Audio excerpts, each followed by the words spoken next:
Olá pessoal, nesse vídeo aqui eu gostaria de discutir um pouco a questão da relação, né, entre a cultura e a técnica, como uma influencia na outra, né, então como que elas se relacionam na verdade, né. Alguns filósofos já pensaram sobre isso, né, e eu vou trazer aqui então algumas ideias, né, desses filósofos que já pensaram sobre esse tema. Um deles é o Andrew Feinberg, né, que escreveu um livro, né, intitulado Teoria Crítica da Tecnologia, onde ele analisa então, né, essa relação aí das tecnologias e como que elas servem à sociedade ou vice-versa também, né, dependendo do ponto de vista aí que a gente vai pensar. Basicamente, né, tem um artigo dele também, que é o que é Filosofia da Tecnologia, que inclusive, né, está traduzido para a língua portuguesa, então quem quiser dar uma conferida, né, um artigo bem, numa linguagem bem simples e que praticamente apresenta o cenário, né, das correntes de pensamento sobre filosofia da tecnologia. Eu vou aqui, muito resumidamente, apresentar algumas dessas ideias, dessas principais ideias aí da filosofia da tecnologia, tá? Bom, primeiro a gente tem uma ideia de determinismo tecnológico, tá? Não que seja que seja um progresso linear aqui, né? Na verdade, essas quatro visões coexistem, né? Elas existem todas na nossa época, elas estão por aí, né? Mas de certa maneira elas foram evoluindo, né? Em algum pelo menos no campo teórico, né, elas foram evoluindo, mas elas existem aí na nossa época muito fortes, assim, as quatro são muito fortes.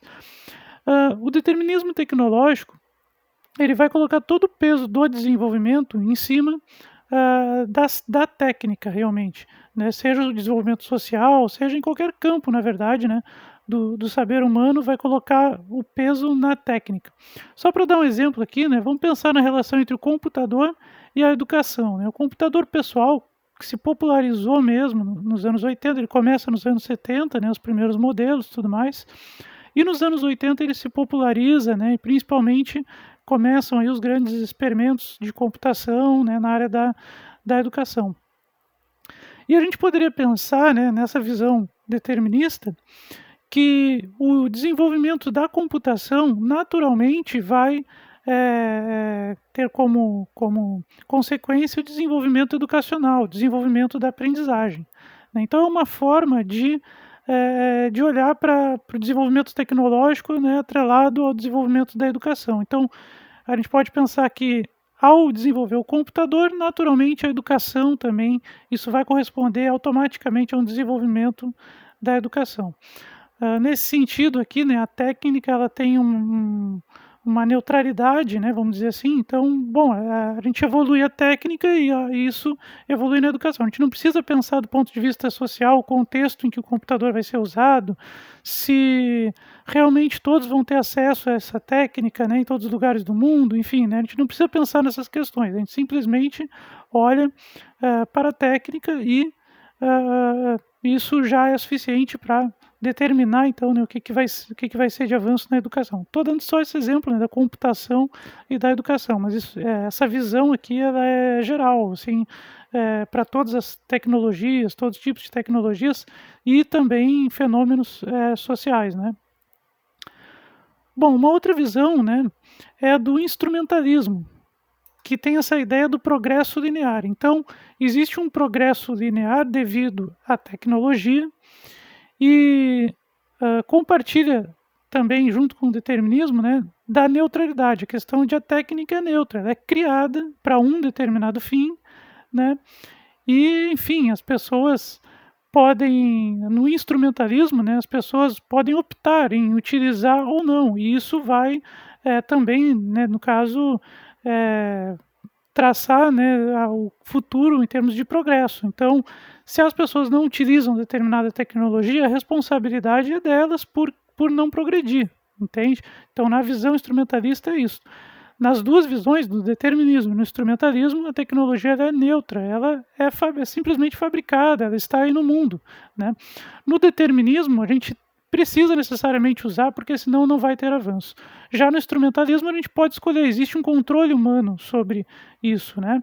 Sobre o uso da técnica. Mas o não utilizar, né, responsabiliza a instituição ou o sujeito que não utiliza. Então, existe um progresso linear e se a gente quiser participar desse progresso linear, a técnica está aí, o não uso dela é de responsabilidade de quem decide, né, usar ou não utilizar. Bom, ao longo do século XX, né, foi se tentando, então, superar, né, essas duas visões, então, né, a determinista e a instrumentalista da tecnologia.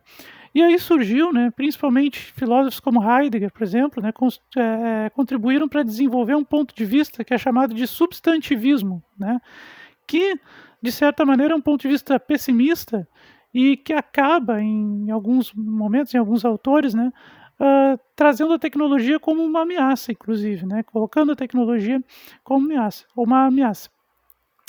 No substantivismo, a gente vai entender que a técnica ela é carregada de valores. Então, ela não é por si só, ela não existe por si só no mundo, né?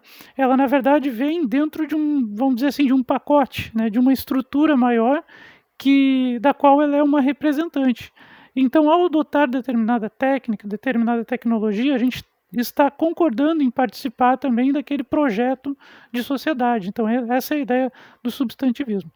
No entanto, né, para os filósofos, né, que olham para a tecnologia desse ponto de vista, né, não há muito o que se fazer. Então, a gente, de certa maneira, é uma resignação. Assim, né, a gente vai aceitar, então, aqueles valores, a gente se vê obrigado a aceitar aqueles valores, mas não é simplesmente pela fabricação, né, pura e simples da técnica, ou né, enfim, voltando para o nosso exemplo, né, computador e educação. Não é exatamente o computador que determina, ou é um instrumento, né, para educar as pessoas. Na verdade, é uma visão do mundo, né, de progresso, da qual o computador faz parte disso. Então, se a gente não adotar o computador como uma ferramenta educacional, a gente vai estar atrás nesse progresso. Mas não é por causa especificamente do computador. É de uma visão de mundo que foi decidida entre sujeitos de que teria que haver um progresso linear, que teria que ser também seguido na área da educação, né? Então, nessa visão. E esse projeto maior, então, né, ele é representado pelo uso do computador na escola, né, por exemplo. Não há muito o que se fazer, então, nessa visão substantivista.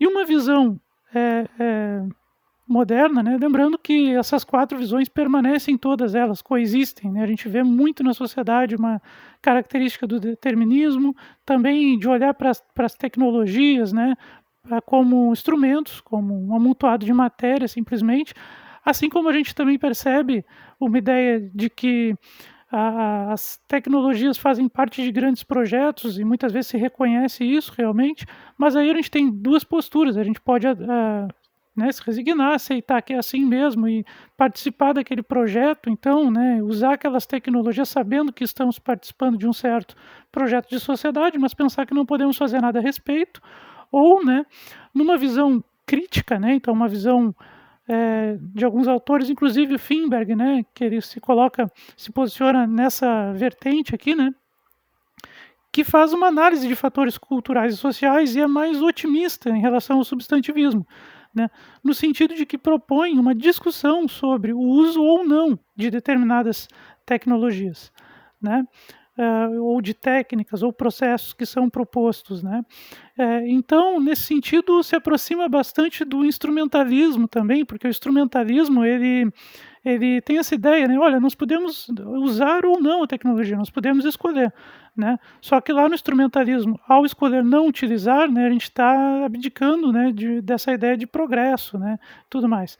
Já na visão crítica, não é bem isso, a gente pode escolher ou não utilizar as tecnologias, e o progresso, né, ele pode inclusive ser analisado a questão social, né, o progresso social nem sempre vai depender do progresso das tecnologias, e a gente pode escolher até onde a gente vai no uso dessas tecnologias.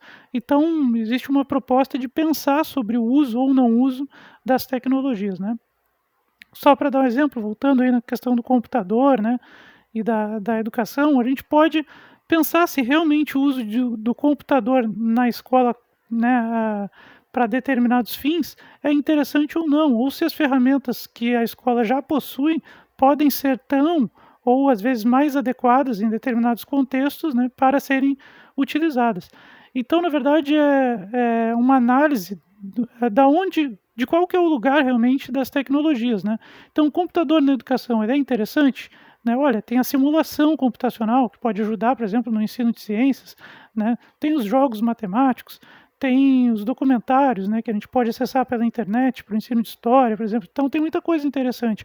Mas será que tudo é interessante? Será que não tem alguns conteúdos, alguns assuntos que não são mais interessantes de serem tratados sem o uso dessa ferramenta, enfim, por questões diversas aí que a gente poderia discutir. Então, a visão crítica, ela traz essa ideia de que podemos escolher, inclusive, em utilizar ou não as tecnologias e isso não necessariamente tem a ver com não progredir, né? Então, isso é um avanço, né?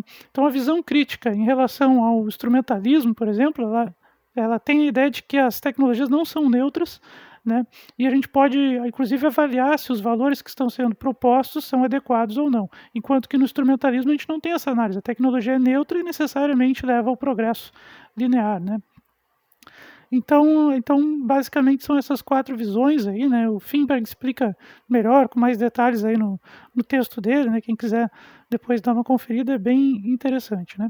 E um outro autor também que discute bastante, né, essa questão das tecnologias, né? Não está diretamente alinhado, vamos dizer assim, a essas 4, né, não se define muito em termos dessas 4 escolas, né, que a gente acabou de ver ali do Finberg, mas que é contemporâneo e também analisa o uso das tecnologias de um ponto de vista mais das ciências humanas, vamos dizer assim, né? Ele faz uma análise antropológica do ciberespaço, né? O que a gente chama de espaço né, gerado pela internet, aí, né? O espaço digital, né, da internet.